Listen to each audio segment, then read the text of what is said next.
scene kanina was it's Jen and Leon's first meeting after their affair in Austria.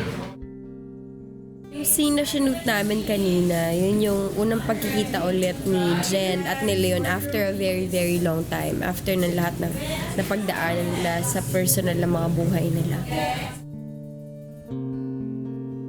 Importante yun because yun yung magdidictate ng kung anong mangyayari pagbalik nila sa reality.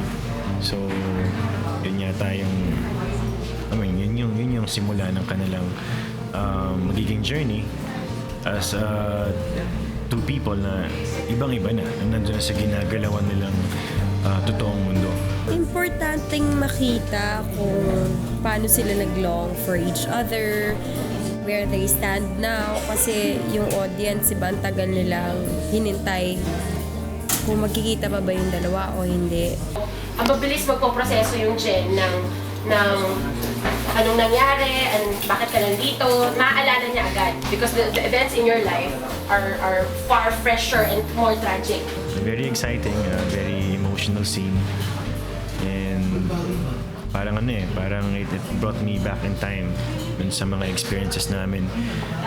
Sa mga experiences ko as Leon, nung nasa Austria ako, nung nag-shoot kami ni Bea.